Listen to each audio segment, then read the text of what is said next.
Hi friends, welcome to Deepika reviews. ఈ video మీకు నచ్చినట్లయితే వీడియోని లైక్ చేసి షేర్ చేసి సబ్స్క్రైబ్ చేసుకోవడం మర్చిపోకండి. నా పైన ఈ డీబర్ కేస్ ఎత్తించేసిన ఆ మహానుభావుడు ఎవరో కానీ చేతులెత్తి దండం పెట్టాలి జాను అని విశ్వ జానుతో చెప్తూ ఉంటాడు. ఏది ఏమైతే ఏంటి, నువ్వైతే ఈ కేసు నుంచి బయటపడ్డావు. మళ్ళీ మామూలుగానే కాలేజీకి వెళ్తావు, ఎగ్జామ్స్ రాస్తావు. నీతో పాటు నేను కాలేజీకి వస్తాను, ఎగ్జామ్స్ రాస్తాను. నాకు చాలా సంతోషంగా ఉంది విశ్వ. ఇన్ని రోజులు నేను చాలా గిల్టీగా ఫీల్ అయ్యాను అని జాను చెప్తూ ఉంటుంది. ఇక గిల్టీ ఫీలింగ్ తీసేసి రేపటి నుంచి యథావిధిగా కాలేజీకి వచ్చాయి, కాలేజీలో కలుసుకుందాం, బాయ్ జాను అని విశ్వ అక్కడి నుంచి వెళ్ళిపోతాడు. ఇక మరోవైపు జయనందన్ని పోలీసులు అరెస్ట్ చేసి సెల్లో పెట్టి ఉంచుతారు. పక్కనే వైకుంఠం ఉంటాడు. ఏంటి సార్, ఆ విశ్వాని ఈ కేసు నుంచి బయటికి తీసుకురావటం కోసం మీరు అరెస్ట్ అవుతారా అని చెప్పి వైకుంఠం అంటూ ఉంటాడు. జాను సంతోషం కోసం ఏదైనా చేయాలనిపిస్తుందయ్యా వైకుంఠం అని జయనందన్ చెప్తూ ఉంటాడు.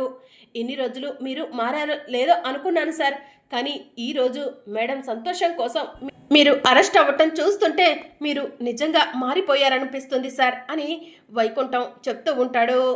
ఇక మరోవైపు తులసి సిద్ధు ఇద్దరు కూడా బాధపడుతూ ఇంటికి వస్తారు. నీలిమ తులసి సిద్ధులను చూసి మీరు ఎందుకు అలా ఉన్నారో నాకు బాగా అర్థమైంది. మీరు ఆ హరీష్ని నిర్దోషిగా బయటికి తీసుకురావాలని ఎంతగానో ప్రయత్నం చేస్తున్నారు.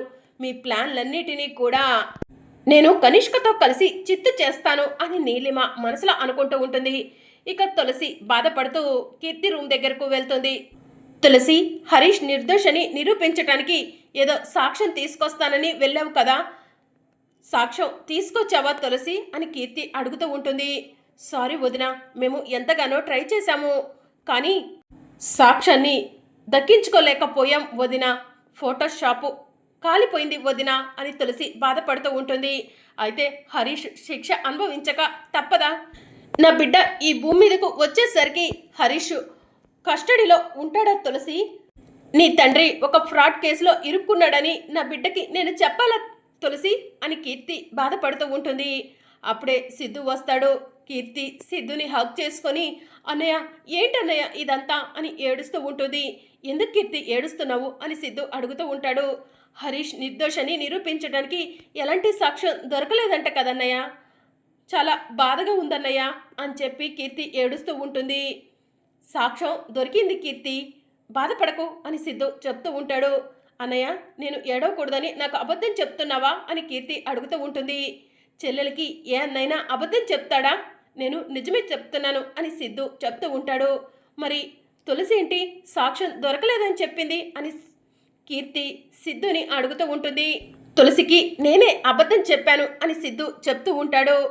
అబద్ధం చెప్పావా అని కీర్తి అడుగుతూ ఉంటుంది.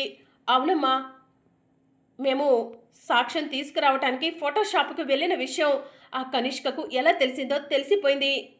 ఆ కనిష్క ఫోటోషాప్ని తగలబెట్టించింది. మేము అక్కడికి వెళ్ళేసరికి ఆ కనిష్క అక్కడే ఉండి మాకు కనిపించకుండా చూస్తుందమ్మా. అదంతా కూడా నేను గమనించాను.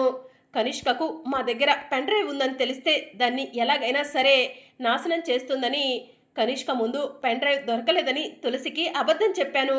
ఇదిగోమ్మా పెన్ డ్రైవ్ అని సిద్ధు కీర్తితో చెప్తూ ఉంటాడు.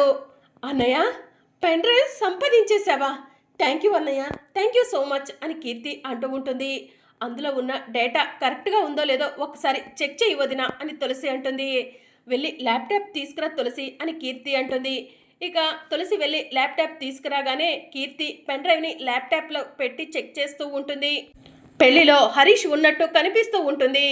అది చూసి కీర్తి, తులసి, సిద్ధు, విశాలాక్షి సంతోషపడుతూ ఉంటారు. అమ్మయ్య, హరీష్ పెళ్లిలో ఉన్నాడన్న సాక్ష్యం తీసుకొచ్చారు కాబట్టి హరీష్ నిర్దోషిగా బయటికి వస్తాడు. నాకు చాలా సంతోషంగా ఉంది అన్నయ్య. అన్నయ్య, తులసి మీ ఇద్దరికి చాలా చాలా థ్యాంక్స్ అని కీర్తి చెప్తూ ఉంటుంది. అప్పుడే నీలంబరి దూరం నుంచి ఇదంతా చూస్తూ ఉంటుంది. ఏంటి, ఏం చేస్తున్నారంతా అక్కడ అని నీలంబరి అడుగుతూ ఉంటుంది. ఏం లేదు బమ్మ అని కీర్తి చెప్తూ ఉంటుంది. ఏం లేదంటావేంటే, ఏదో పెళ్లి వీడియో చూస్తున్నట్టున్నారు కదా అని నీలాంబరి అడుగుతూ ఉంటుంది. అప్పుడు తులసి ఫోన్లో ఉన్న పెళ్లి వీడియోని మార్చేసి మీరు కూడా చూద్దురు రండి బమ్మ అని పిలుస్తూ ఉంటుంది. నీలాంబరి ల్యాప్టాప్ దగ్గరకు వచ్చి ఇప్పటి వరకు వేరేది చూశారు, నన్ను చూసి మార్చేశారేంటి అని నీలాంబరి అడుగుతూ ఉంటుంది.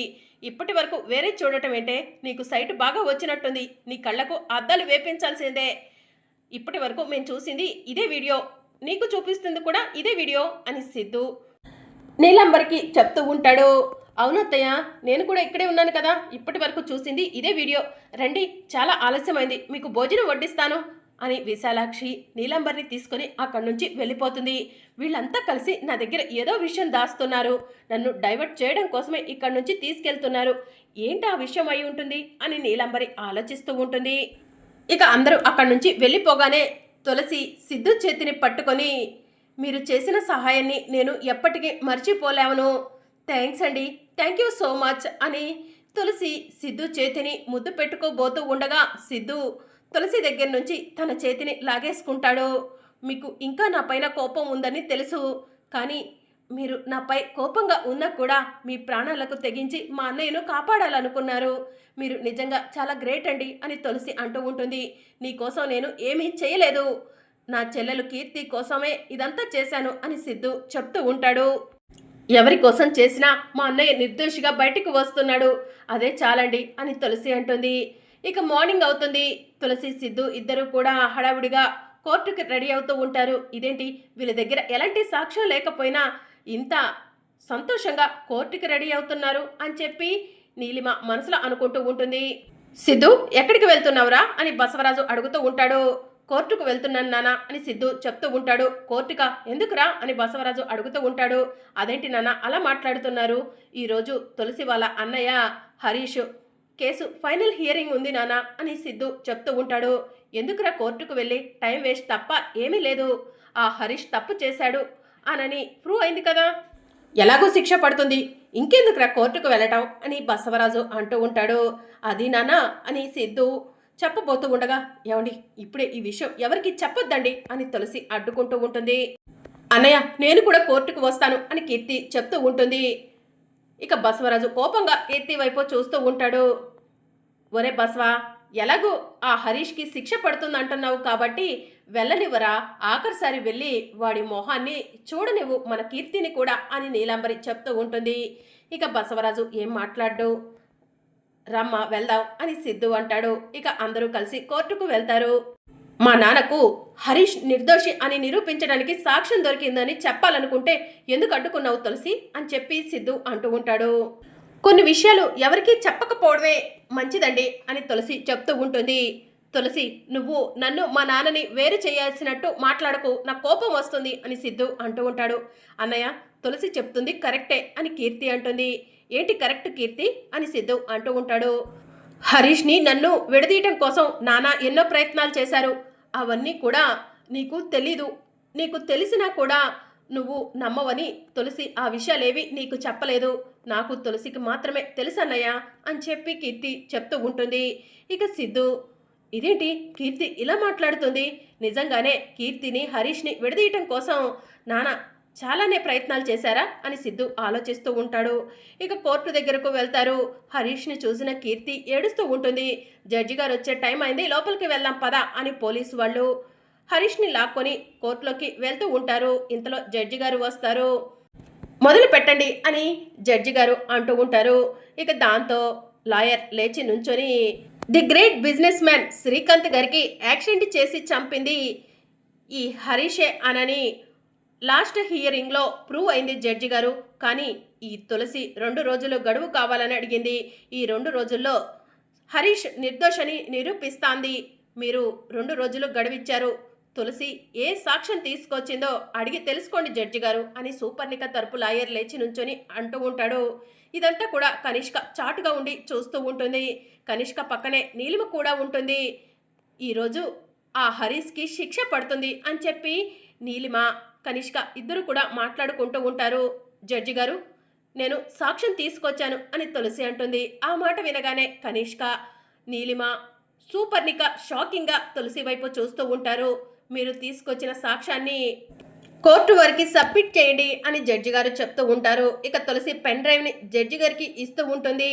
జడ్జి గారు ల్యాప్టాప్లో పెన్ డ్రైవ్ వేసి చెక్ చేస్తారు. పెన్ డ్రైవ్ వేసి చూసిన జడ్జి గారు సాక్ష్యాధారాలను పరిశీలించిన మీదట ఆ రోజు హరీష్ తన వైఫ్తో కలిసి తన చెల్లెలు పెళ్లిలో ఉన్నట్టు సాక్ష్యం ఉంది కాబట్టి శ్రీకాంత్ గారి యాక్సిడెంట్కి హరీష్కి ఎలాంటి సంబంధం లేదని కోర్టు నమ్ముతూ హరీష్ని నిర్దోషిగా విడుదల చేయటమైంది అని చెప్పి జడ్జి గారు చెప్తూ ఉంటారు. ఇదేంటి సాక్ష్యం ఎక్కడి నుంచి తీసుకొచ్చింది తులసి? సాక్ష్యం తీసుకురాలేకపోయానని సిద్ధు నిన్న తులసితో చెప్పాడు కదా అని కనిష్క నీలిమతో చెప్తూ ఉంటుంది. థ్యాంక్ యూ జడ్జి గారు, థ్యాంక్ యూ సో మచ్ అని హరీష్ అంటూ ఉంటాడు. The great business man Srikanth గారికి యాక్సిడెంట్ చేసింది ఎవరన్నది త్వరగా పట్టుకొని కోర్టులో నిలబెట్టాలని పోలీస్ శాఖను ఆదేశించటమైంది. ది కోర్ట్ ఈజ్ అడ్జర్న్డ్ అని జడ్జి గారు అక్కడి నుంచి వెళ్ళిపోతారు. ఇక హరీష్ పరిగెత్తుకుంటూ కీర్తి దగ్గరకు వస్తాడు. కీర్తి హరీష్ని హగ్ చేసుకుంటుంది. బావగారు చాలా థ్యాంక్స్, నన్ను నిర్దోషిగా బయటికి తీసుకొచ్చారు అని హరీష్ సిద్ధుకి చెప్తూ ఉంటాడు.